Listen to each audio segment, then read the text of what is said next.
Went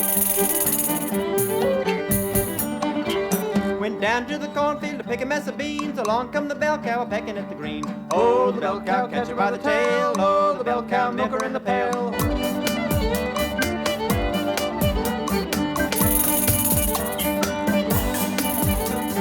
Down to the cornfield to pick a mess of Hello, beans.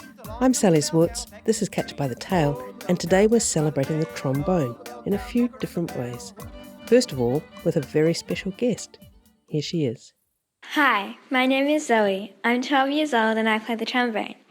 I play the trombone because I love to play it and the people around me encourage me, like my granddad, my dad, and now I play it. So I think it's important to keep going with the trombone and performing it wherever I can. So here's the recording I did with my teacher Frank.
Harold Betters and a tune called Papa-Ooh-MauMau.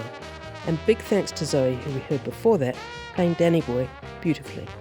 So I think we've had a good introduction now to the story that's coming up next. It's called Musical Harriet. It's read by the person who wrote it, Meredith Costain. Before you start listening, it's good if you know what a trombone looks like, but it's okay if you don't. You'll be able to imagine something pretty special, I'm sure. Hi, I'm Meredith Costain, and this is Musical Harriet. Harriet Finkelmeyer was exceptionally musical. She was always humming along with the radio, or singing in the shower, or secretly dancing to her sister Lavinia's Top 40 collection, or lining up bottles to clink with a spoon. No one else in Harriet's family was even remotely interested in making music. They were too busy rushing about playing tennis, or golf, or talking to boys on the phone, or setting off on long fishing trips to faraway places. So, when Harriet's teacher, Miss Ramsbottom, told Class 3 they were going to learn a musical instrument to play in their very own band, Harriet was delighted. Now everyone would see just how exceptionally musical she really was. At lunchtime, Harriet rushed straight to the library and found a book about the orchestra and musical instruments. The piano looked important, but lots of kids in Harriet's class were already learning the piano. There was only one tuba in the orchestra, but it was enormous and Harriet was too little to puff into a tuba. There were violins and violas, piccolos and flutes, English horns and French horns, double basses and bassoons.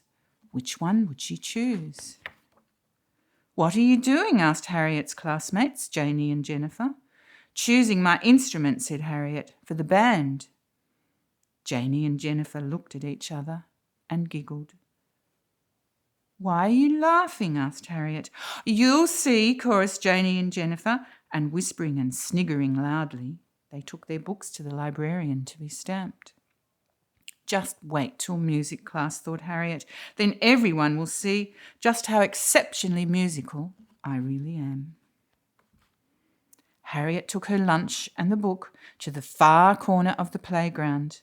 As she ate, she heard strange and wonderful sounds coming from the high school on the other side of the fence. Quick as a flash, Harriet jumped over the fence in search of the sound. Bum, bum, bum. Harriet looked in all of the windows of all of the classrooms until bum, bum, bum. Harriet saw a boy playing a long, shiny instrument and making wonderful, exciting sounds. She flipped through the book. There it was. Instantly, Harriet knew what she wanted to play in the school band: the trombone. Harriet pictured herself on a concert stage, wearing a serious black dress and playing the trombone. The audience clapped and cheered thunderously and threw flowers at her feet. After lunch, Miss Ramsbottom produced a box of musical instruments. Harriet sat up very straight so that Miss Ramsbottom would know, just by looking at her, how exceptionally musical she was. But where were the shiny piccolos? Where were the bassoons and the violas and the French horns? And where was Harriet's trombone? Instead, out of the box came triangles, shakers, bells, and wooden sticks. "Here you are," Jennifer smirked as she handed Harriet a triangle and a metal clanger. Poor things, thought Harriet, as she watched the other children dutifully shaking their shakers and rattling their bells. What I need is a plan. After school, Harriet hung around the high school gates and waited. The trombone-playing boy appeared, carrying a shiny black case under one arm. She followed him all the way to his house.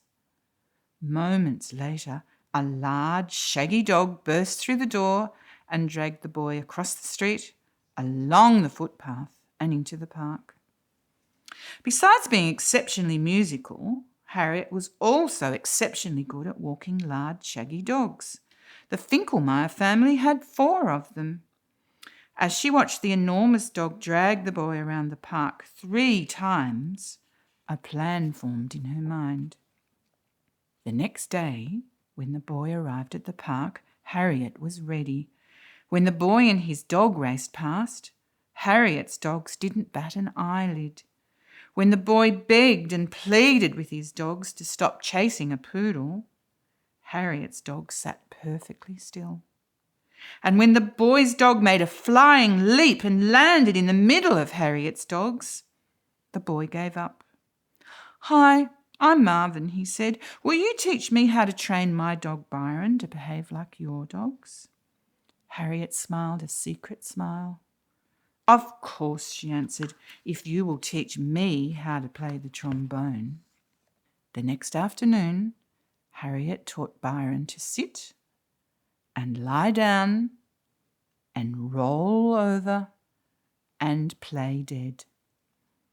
And then Marvin opened up the shiny black case, took out his trombone and showed Harriet how to press her lips against the mouthpiece to make the parping sound. But when Marvin showed Harriet how to move the slide up and down to make the sound of the different notes, she had a problem. She couldn't reach the last note. Oh no, thought Harriet. No concert stage, no flowers, no serious black dress. All because her arms were too short. Harriet was sad, but not for long. She was too busy working on another plan.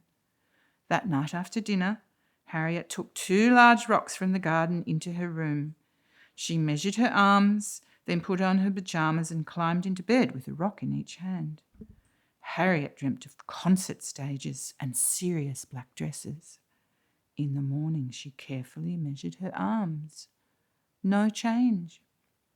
The next night, Harriet took 2 long pieces of elastic from the sewing basket. She tied one end of each piece of elastic to the head of her bed and the other end to her wrists. Harriet dreamt of flowers and thunderous applause. In the morning, she measured her arms. Still no change.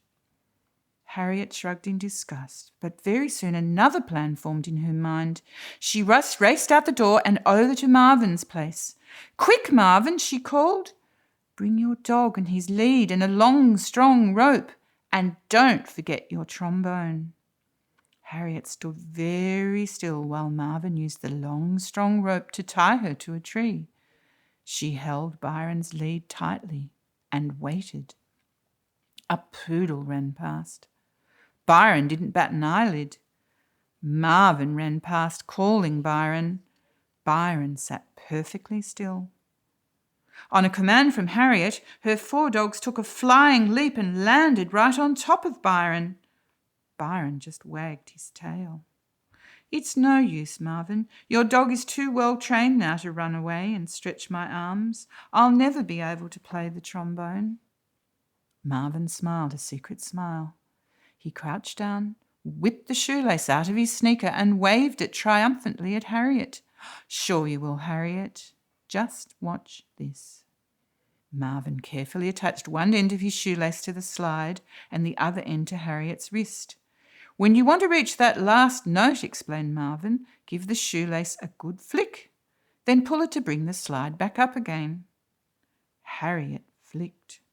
The slide moved down. Then she pulled it back up again. She would be able to play the trombone.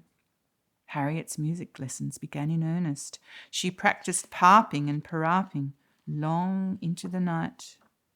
On the evening of the school concert, Harriet took her place on stage with the rest of the class.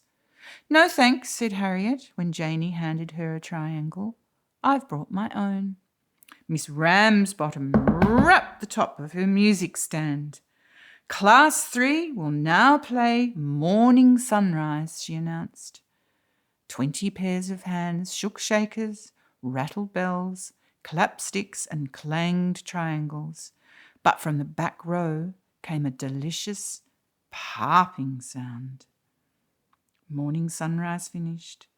20 pairs of hands put down their shakers, bells, sticks and triangles, and Harriet, standing stiff and straight in the back row, dressed in an exceptionally serious black dress, let out one final bump. The audience clapped and cheered thunderously, and Marvin, waiting in the wings, rushed out onto the stage and threw flowers at her feet.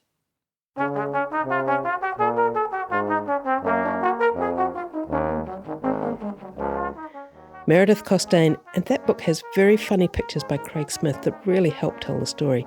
Have a look for it next time you're at the library. Okay, that's all there is. You'll find details about what you've heard at the Catch It by the Tail website, and you can also find past episodes of the program there or at Eastside Radio, which is 89.7 FM. You can also follow us on Instagram, and I hope you will. Thanks for listening. Bye for now.